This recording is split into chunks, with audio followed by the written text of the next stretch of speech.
I'm Lara Land, somatic coach and yoga teacher trainer, and this is the Beyond Trauma podcast. What a couple of years we have had. The challenges continue to grow, and more of us are experiencing some level of traumatic stress. My commitment here is to bring you the most up-to-date insights on exactly how trauma affects our mind, body, spirit system, and how we can work with our bodies to soften its impacts. You will be hearing from trauma survivors and researchers, and together, we are going to incorporate what they have to teach us to heal ourselves and promote the well-being of all those around us. Here we go. Welcome back, everyone, and thanks for tuning in. I am very excited to release this episode. Today, I have on Kerri Kelly. She's the founder of CTZNWELL, a movement that is democratizing well-being for all. She's been teaching yoga for over 20 years, and she is known for making waves in the wellness industry by changing norms, disrupting systems, and mobilizing people to act. A community organizer, a wellness activist, and author of the recently released book, American Detox, The Myth of Wellness and How We Can Truly Heal. Kerri is recognized across communities for her inspired work to bridge transformational practices with social justice. Kerri is a powerful facilitator, TED speaker, and the host of the prominent podcast Citizen. In this conversation, we talk about the perpetual and often unspoken trauma present in our country due to the systems in place that have created and sustained a health, education, wealth, and wellness gap, where some are able to seemingly thrive and others are given so little. We also talk about what it does to us to be on the privileged side of that chasm and the ways it trains us to be isolated, numbed out, scarcity-focused, and lonely. We also discuss an evolving definition of the word wellness and the importance of the agency to decide what that word means for us.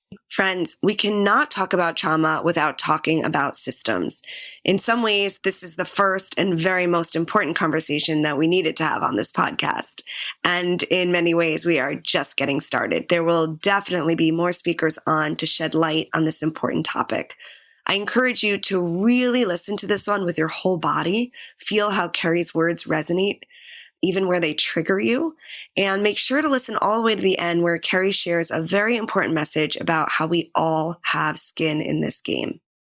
I got you at probably one of your busiest times, would you say, or was it busier like writing the book? I don't know. It feels different, right? Writing the book required so much focused time for me. So I had really intense boundaries around how I could engage with the world because it was just too easy for me to get sort of like sucked into a rabbit hole of news or, conversation or people. Because I wrote this book during the pandemic. And so that was just a different kind of engagement. And yeah, now I'm sort of like engaging with the world. I'm having lots of conversations. I'm on the road. I'm traveling. And so it's a different kind of busy, but this is fun. I feel really energized and filled up by this kind of work and interaction because I really love being in conversation with people about American Detox, about this work. Yay. So then let's do it. I read the book a couple of times through. Oh my gosh. Yeah, thank you. The research. I'm like really into the research part of this podcast project.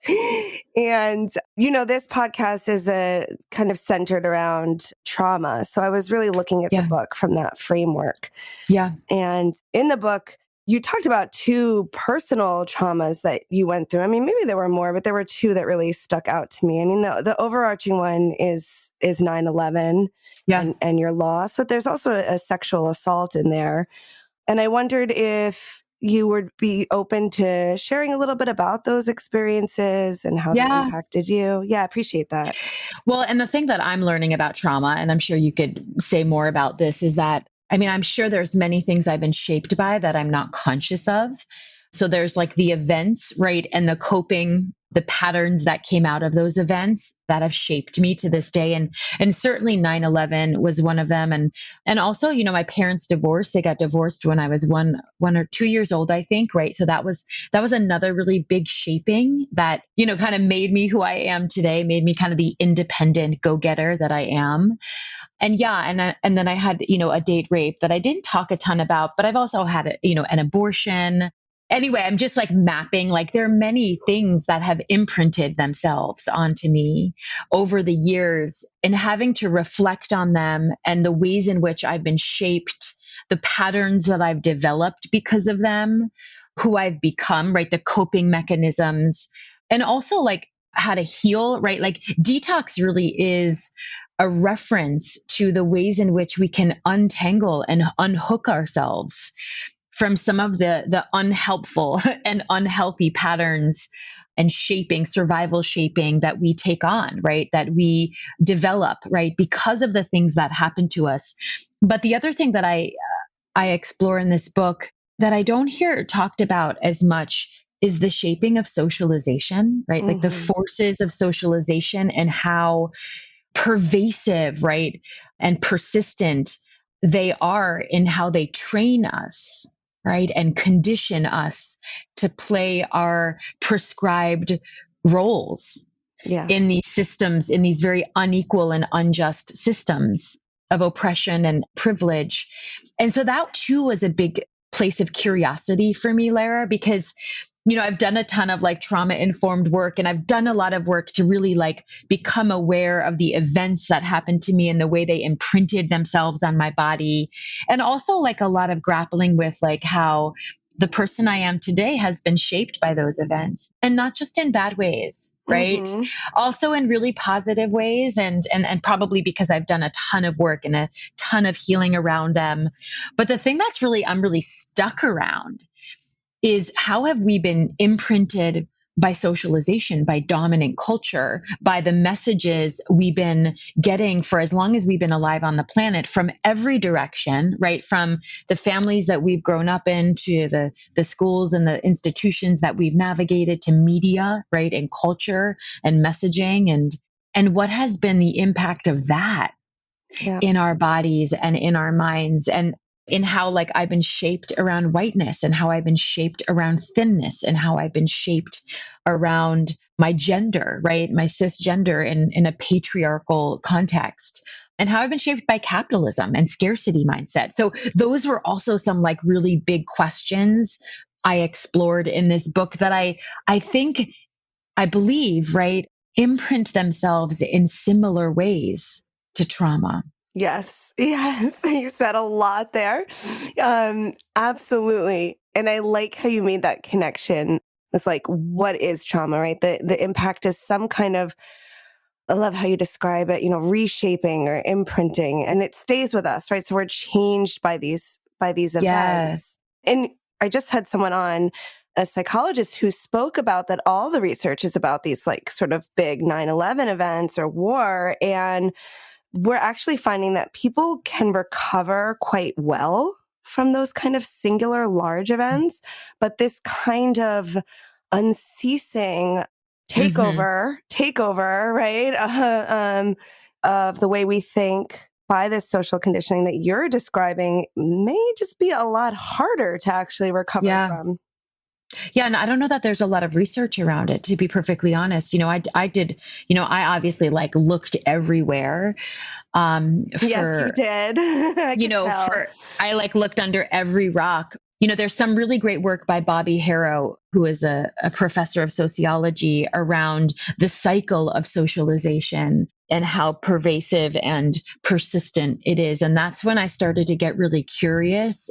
But I looked and looked and looked to see if others had kind of made that connection. And so I want to know about this therapist that you talked to, but I haven't found a lot about it. And that's, I feel like, the growing edge of my own healing, because I've actually done a ton of work around the traumatic events that have happened to me. And I'm not, I wouldn't say I'm ever fully healed, right? But I'm increasingly more aware of how I've been shaped by those events. And also I'm more mindful, right? And more present to the ways in which those patterns still emerge in my body, right? When I get tripped or triggered, how I default, right, to those old coping mechanisms, especially when I'm not paying attention. And I didn't find as much around, to your point, the kind of reoccurring noise of socialization Yeah. that I think has landed on and in our bodies in ways that we probably are unaware of. Yes, very unaware of, and that we keep kind of recycling out, right? Yeah, repeating, right, and relooping. And, my work around understanding and dismantling whiteness, right, and investigating internalized superiority because of how I've been shaped in a white body in the United States really started to expose that for me because intellectually, I could say, I don't believe those things, right?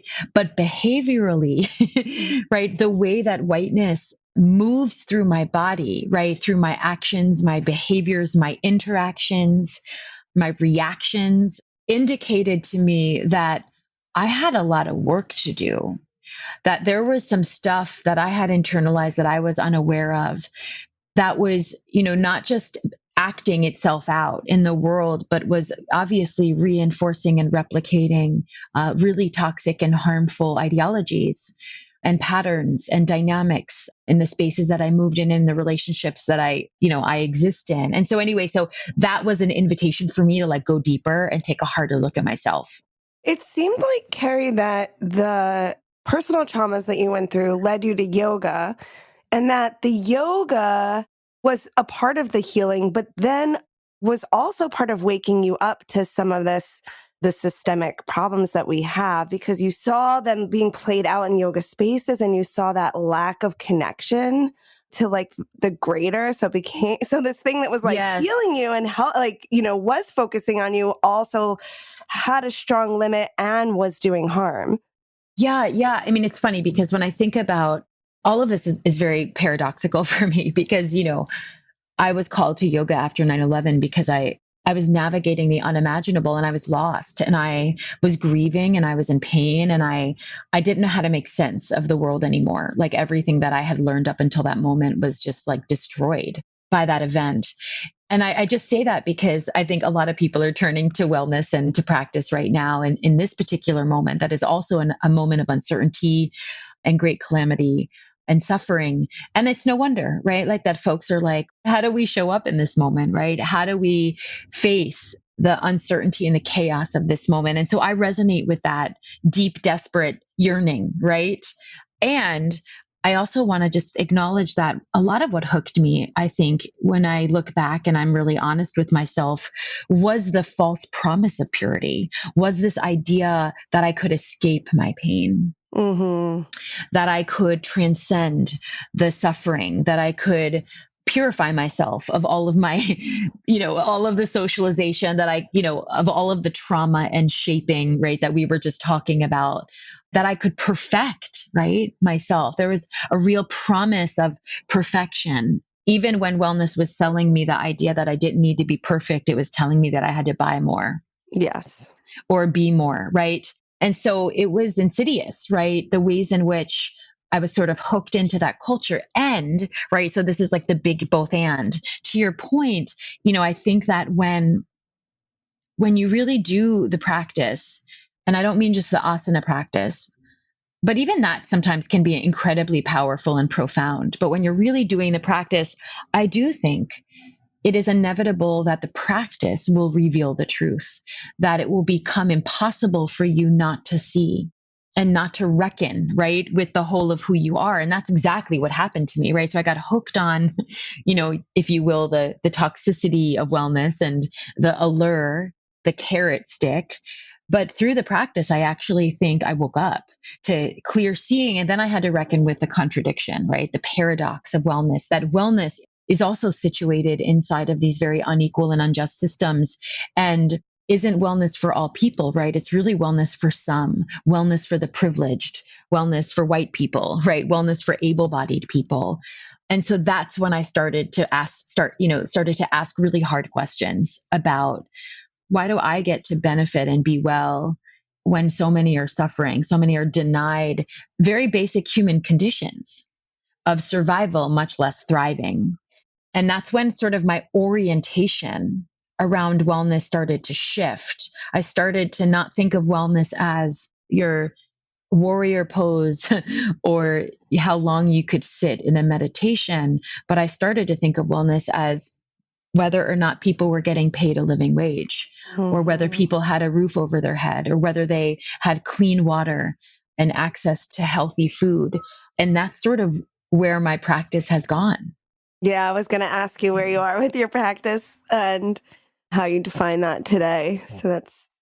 Yeah. I mean, like it's constantly evolving. I mean, that's the other thing I think I'm learning about wellness is that wellness is different for different people. So even the way in which I'm trying to like stretch the frame, right, and the orientation around wellness, I also acknowledge that like people need different things, and what it is to be well, what it is to get what you need, what it is to feel safe and feel whole is going to be really different for different people. And so some of where I've gotten around wellness is that we need to create the conditions where people can engage in wellness and can be well on their terms, where they get to be self-determined about wellness. And so that there's no one protocol, right? There's no one right way.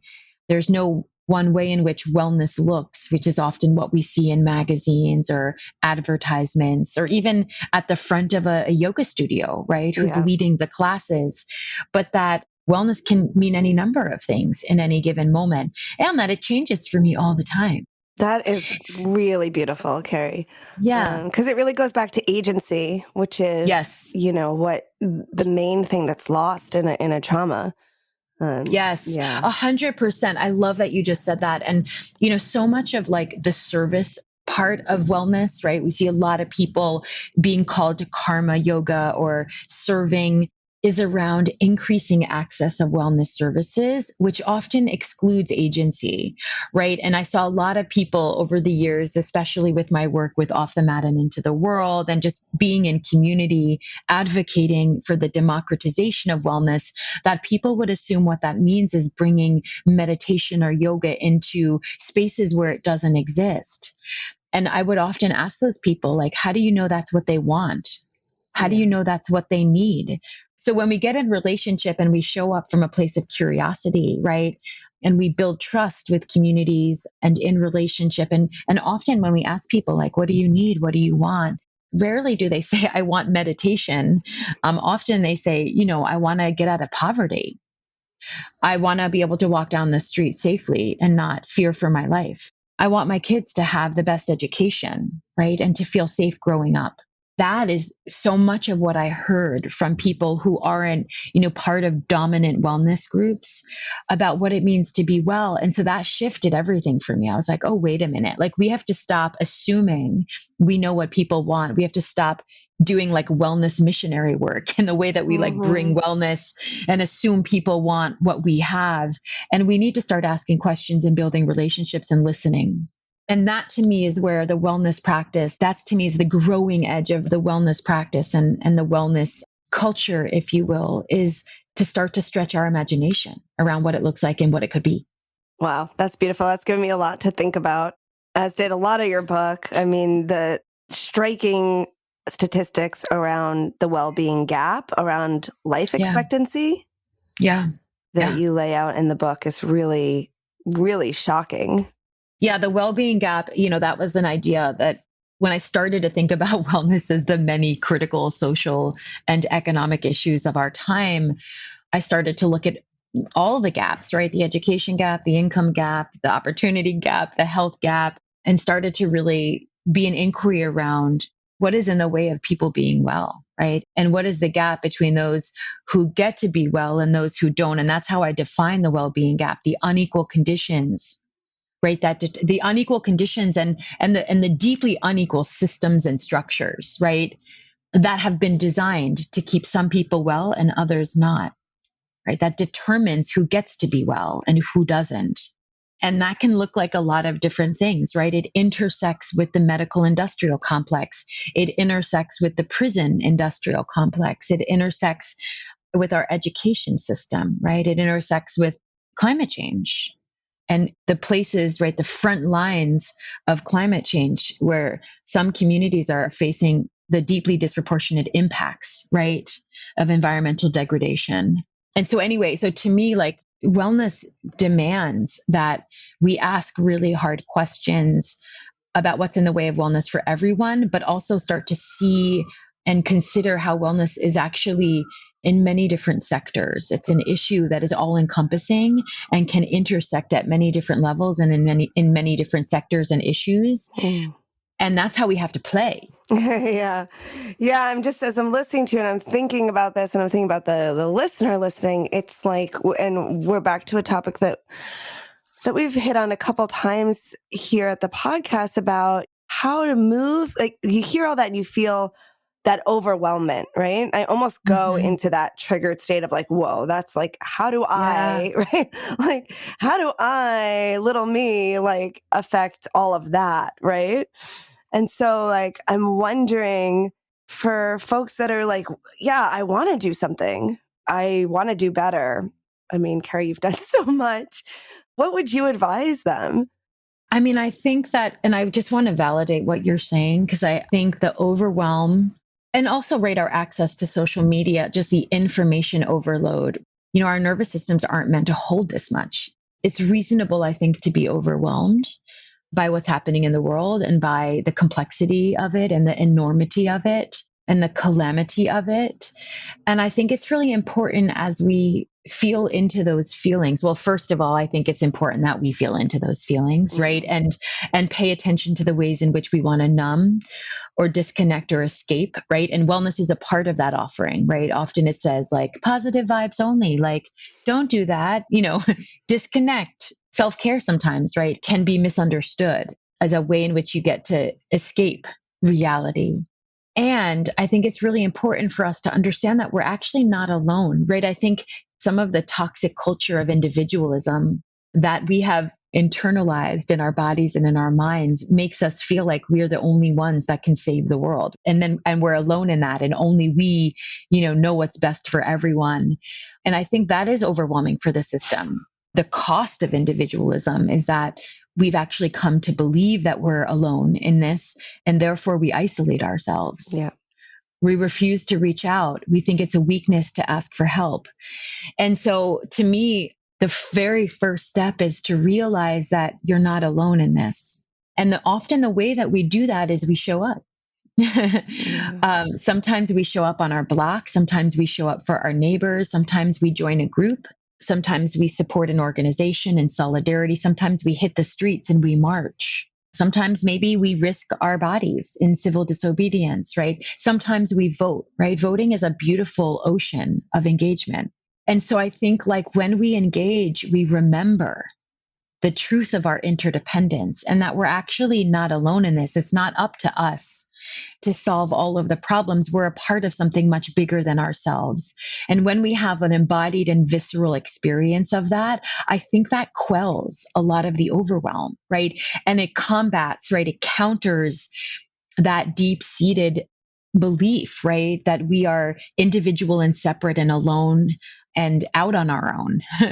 So I think that's one thing, right? Is get engaged, lean in, get in conversation with people. Often what I tell people to do is to start a small circle, right? Start a book club, gather your friends to watch the hearings or to watch the polls come in, or go vote together, or show up in mutual aid, right? For people in your community who need help. So anyway, so I think there's lots of different ways to engage. I love when people engage in infinity, right? Like, so moms gathering, either in anti-racism work or against gun violence, or teachers gathering, or yoga teachers, right? Coming together and trying to like find more bridges between the yoga practice and the yoga teaching and systemic and collective change. And so anyway, so I think remember that you are not alone, right? Is one part. Two, start to get together with your people, have courageous conversations, start to get engaged together, right?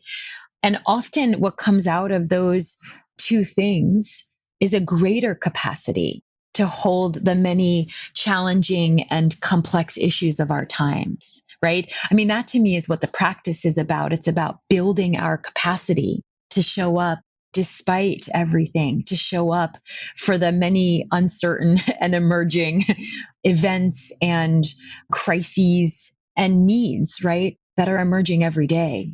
I And so totally agree.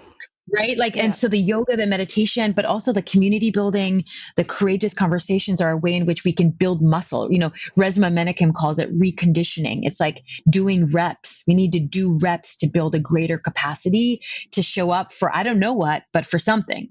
Yes. Yeah. And that's where, yeah, so much of the way that we've been given the yoga and some of these other like self-care and wellness practices has not worked those muscles, right? Like what you were saying, first of all, the selling of it, like that everything will go away and everything will be happy. And I feel like I've been fighting that marketing, even just Yes. in the way I show up as a coach and a teacher for like 20 years now. I'm like, no, it's not. Instead of us thinking about when you reach some level, life is just going to be like good and shiny, maybe you'll just be like a little bit more able to deal with the fact that it isn't. Yeah. Yes, Yeah. yes. And I mean, I think some of what I grapple with in this book, and I struggled with this because I didn't want to be doom and gloom. And yet I do think it's important that we get real about the fact that climate change is not going away. We're not going to solve it, right? The best we can do is slow it down. And while we slow it down, imagine and invent, right, new alternatives to extractive systems that are continuing to harm the earth and harm us. And a lot of what we're seeing politically and economically, right, is evidence that our systems are collapsing. These really unequal systems are collapsing and eroding and Mhm. kind of falling apart right before our eyes. And so you're right, this fantasy that if we just get a better job or make more money or move to a cleaner part of the world or move out of the country, or, I hear a lot of that right now, that we can escape these deeply global and interconnected issues. And we can't, right? So my practice is like, okay, this is happening, right? Like, it's like, this is happening. Let's tell the truth about what's happening. And let's be in a conversation about like, okay, how do we navigate collapsing systems? How do we navigate the ways in which it feels like the world is falling apart so that we can do the least amount of harm, right? So that there is the least amount of suffering, Yeah. right? And also simultaneously, so that we can imagine differently, so that we can build different things that take care of more people, right? So that there can be joy and dance and art and celebration at the same time. Some of my most like joyful experiences are in the midst, right, of confronting some of these crises, or they're in the middle of movement work.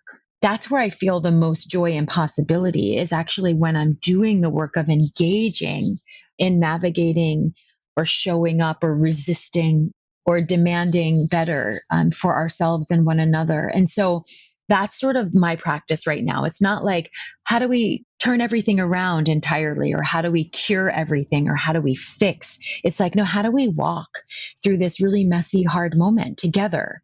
And how do we reduce suffering along the way? And how do we be joyful, right, as we walk together? Yeah.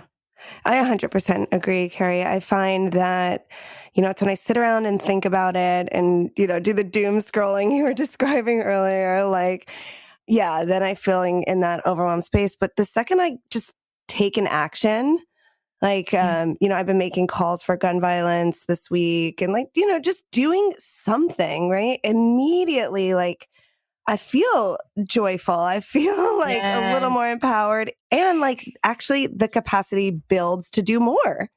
Yeah. Yeah. No, I Yeah. love that advice. I love that Yes. advice. I think like Yes. the other problem, and you gave really such great advice for that feeling of overwhelm, just kind of like highlighting what you said about realizing that we're not in this alone and that myth of isolation, which I think we could talk about more. I think the other Yeah. thing that happens is there's also this scarcity narrative, right? Yeah. That runs through this country, and convinces a lot of folks, like I have definitely been in that space, that are totally privileged and have enough and are fine, that, like maybe if I just get a little more, then I'll be in a place where I can like be more mutual aid, right? It's like, how can we work on recognizing like the safety nets that we already have and feeling more safe and dropping out of that narrative so we can see how much we have and that we have plenty. Yeah. Yeah. I mean, I just thank you for bringing that up because I want to confess that like, oh God, scarcity comes up for me. I mean, this is what I mean by like the pervasiveness of socialization, of internalized limiting beliefs. Like scarcity comes up for me every day. I don't have enough. I'm not enough. I'm not deserving. And I mean, and it's so multidimensional, right? In how small it makes us feel and how it really does, you're right, hold us back from our potential. Well, so first of all, scarcity is a lie. And it is a lie constructed by a system that benefits off of people feeling like there is not enough to go around and thriving off of that belief system, right? And I'm talking about, like toxic capitalism and extractive economies. And the problem is not that there is not enough to go around. The problem is that there is a deeply unequal distribution of wealth and resources. And even when I think about, the United States right now makes up 5% of the population and yet consumes 25% of the world's resources. Just it, right? So not even to personalize it between like billionaires and like just the US's footprint is deeply unequal, right? Is disproportionate, right? To the needs of our whole planet. And so that's where I would begin, right? When I think about scarcity, when I get caught up in that mentality, I have to remember that there is enough. There's enough for me. There's enough for everyone. And so how can I be a part of the radical redistribution of resources and wealth? How can I disrupt the myth, right? That there's not enough to go around or the places where there's too much. And how is that in my own life, right? Like I live with this question all the time. Like, what's enough? What is enough in my life, in my lifestyle? Yeah. Right. And how can I live into that value with the understanding that the space that I take up, the resources that I consume impacts other people, right? Like there's an impact because we all share, right? We all share this earth. We share these resources. We share this land and this air. And so anyway, so I think that's some of the grappling that I have done around scarcity on a kind of material level. And it has required me to have like a systemic analysis, right, of a culture and a system that isn't just selling us the lie that there's not enough to go around, but that benefits from it, right? So we have to call bullshit on that, quite frankly. And then there's the internalization of not enoughness that I just want to name is so pervasive for me. Holy crap. Like, I mean, even writing this book, right?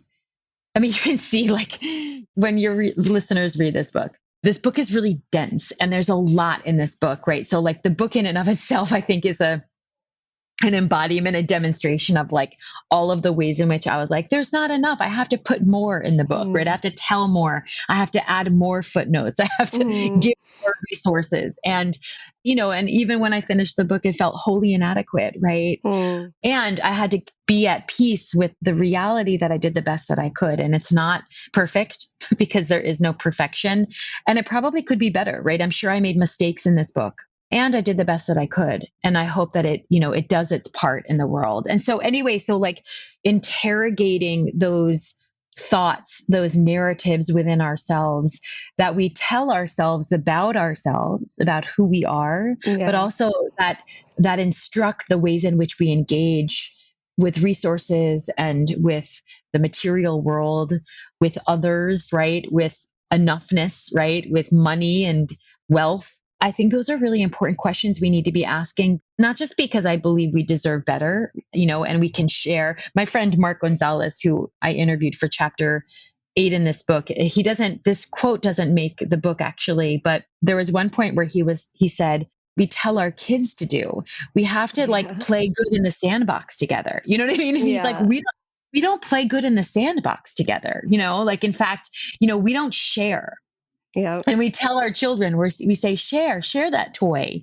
And yet we don't do that with each other. And I was like, I thought that was one of the most profound things I had heard, right? Like imagine a world and a culture where one of our core values is to share. Yeah. Right? And they are really watching, as a mom to a 3-year-old. Yes. They're really watching what we do. Yes. What we do.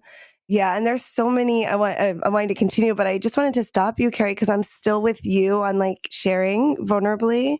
like that not enoughness. And like what's just coming up for me that I feel so inclined to say to you is, and the other side of that coin is it's like, it's also what fuels you, like doing such profound research. And I also have to say that like seeing, from another perspective, looking outside at like at you and of what you've done with your whole career of work and with this book is the ways that you use this book to also promote other people's material and quotes and the interviews and like the resources and the research that's in there and the way that you're getting other voices out there is very beautiful and very generous.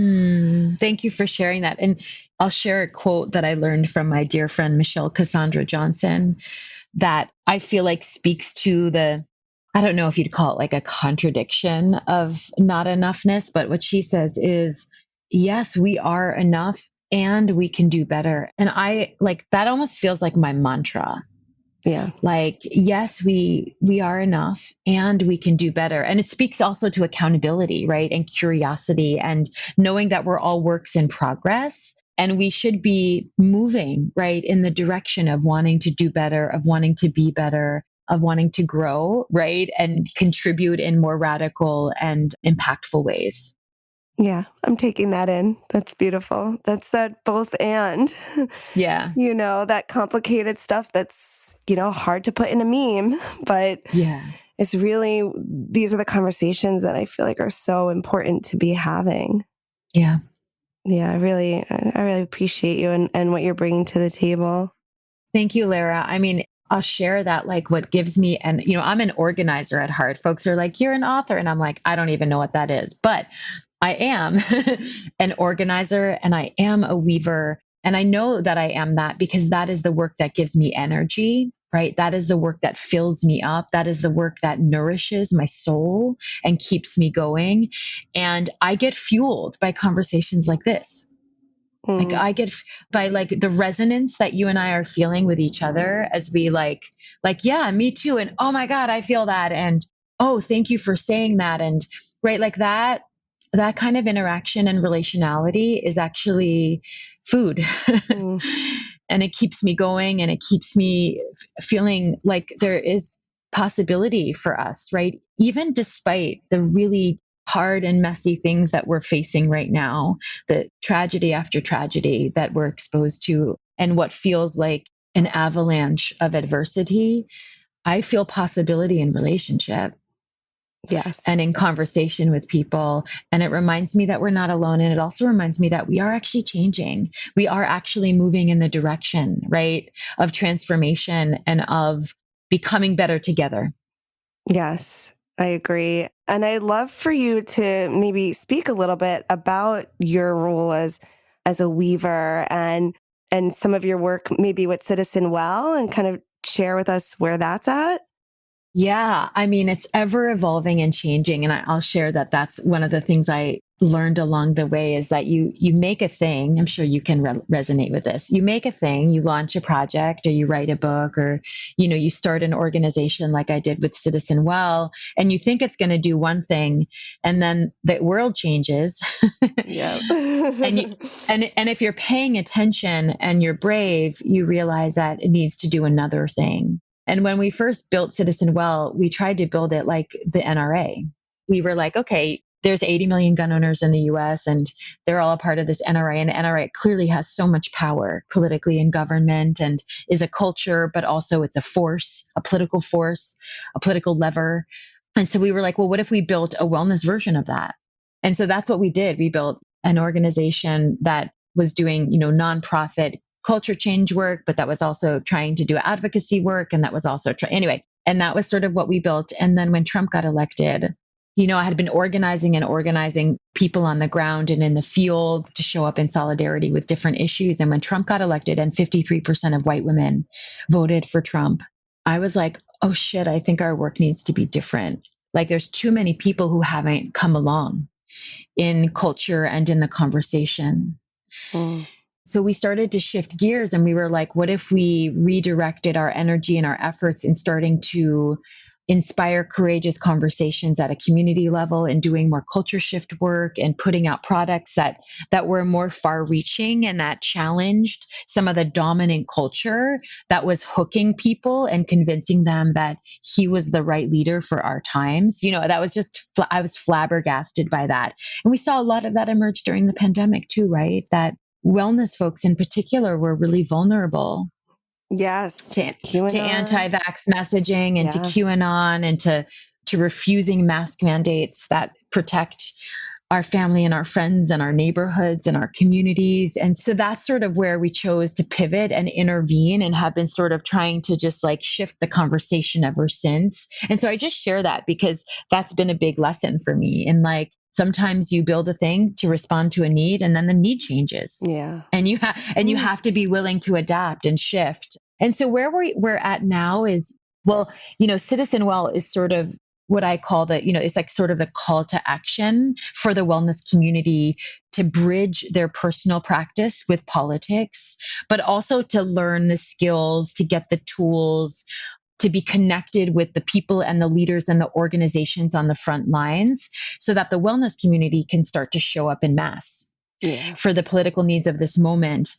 And American Detox is a little bit different in that, I wrote American Detox for the people who might not be ready to hop on a CTZNWELL call or to join a CTZNWELL direct action, who are curious about how to show up, but are still connecting the dots, if you will, and still sort of waking up to the idea of wellness that lives beyond the myths, right? The idea of wellness that takes care of everyone, the idea of wellness that is the conditions for everyone to thrive on their terms. And so anyway, so like CTZNWELL is sort of just like doing kind of like the deeper, more radical political actions, and American Detox was really written to ignite a conversation with more people, right? To bring some of the mainstream wellness into the fold so that we can build larger conversations, so that we can build power together, so that we can show up for the work that's ahead of us.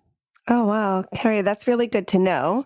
As I think about your book and sort of the broad reach that it could have, I have to say the reflection questions in it are some of the best I've seen. I read a lot of books and I do a lot of self-reflecting.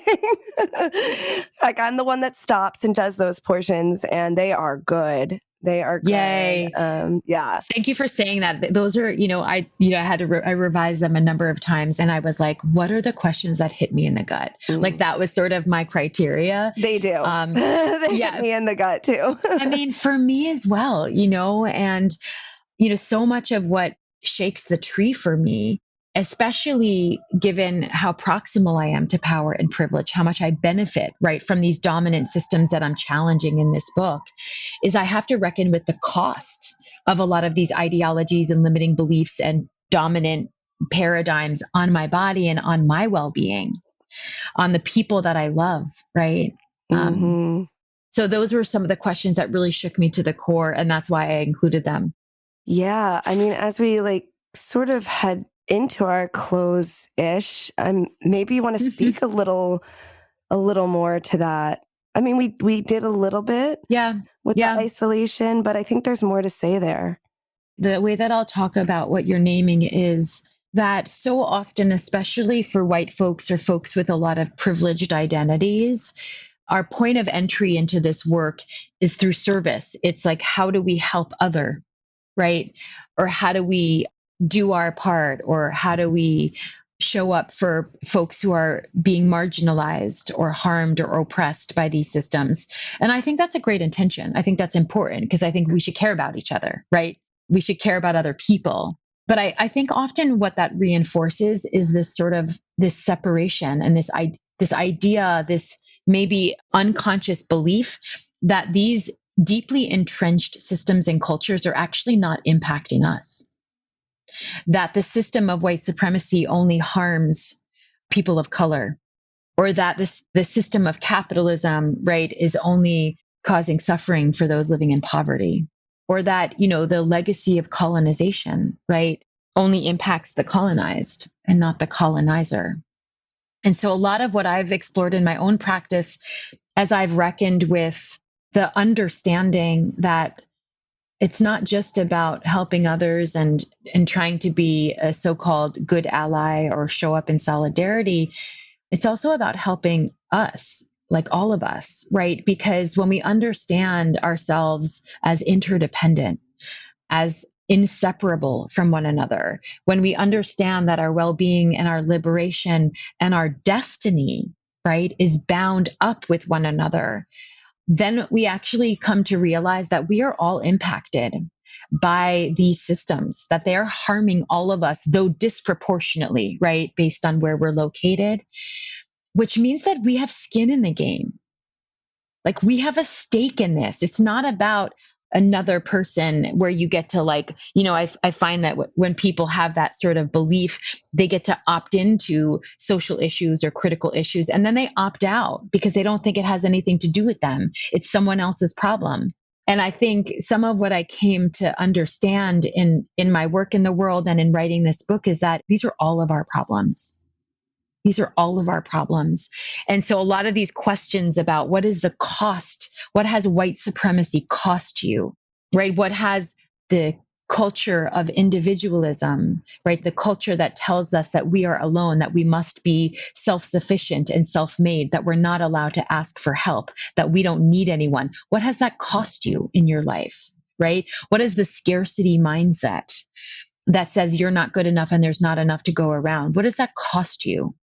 Those questions, Lara, those were the ones that moved me. Like those were the ones that knocked me out of my stupor and called me, quite frankly, to not just like do service here and there or make it a project, but to make this my life, right? It is my life, because the costs of those things when I audit my life and what I've been through are too high. They're just too high. And now, given where we are in the world and what we're facing, I think many can agree, right, that we're, staring down possible extinction, that the suffering, right, that we're seeing all around us is too much, that the impacts of these really toxic systems and structures is too high. And so those, those are the questions that shook me to my core. In my own practice, I practiced this book. I didn't just write it for other people. I lived it for myself in my own reckoning and my own grappling. And I hope that they shake other people too. I hope they stir you up. I hope they help you realize that these are not just someone else's problems. These are yours, and that you are not just a part of the problem, you're a part of the solution. You're a part of the possibility of who we can become, right? When we face the truth of who we are, and when we show up for the critical issues of this moment. And so that's sort of why I went there in my own practice. And it's why I included those questions in this book, because I just think there's too much at stake to play it safe and to play small. Love it, Kerri. I think that's a great place to land. I just want to ask you if there's anything I didn't ask you or we didn't reflect on that I should have. The only thing I'll share, and you already named this, is that I didn't write this book in isolation.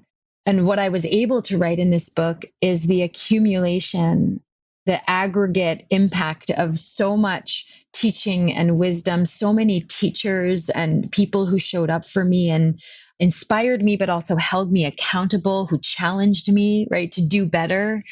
And I try to name many of those people in this book and tell people where they can find them and who I learned from, right? But it's an impossible task to acknowledge everyone that has shaped me and informed me over the 46 years of my life. And so I guess I just want to acknowledge that this book took a village, and that I wouldn't have been able to do it were it not for the people who showed up for me and the people who have come before me and the people who will come after. And so anyway, so this book is a dedication to them. Oh, it's beautiful. The book is called American Detox, The Myth of Wellness and How We Can Truly Heal. It's available all the places. All the places. All the places. And everyone should get it and review it and 5-star it and all those kind of things, because it's something that needs to be out there and live on and on and on. And you're spreading the word, Kerri. Thank you so much for your good works and your hard works. Lara, thank you for having these brave conversations about trauma and socialization and how we can heal and also how we show up for the big systemic stuff. I'm really grateful to have people like you in the conversation. As we buzz around the busy world, it becomes clear there are billions of paths. As we buzz around the busy world, we will appear in other people's photographs. As we speed through the centuries, we will collide and the light will bend.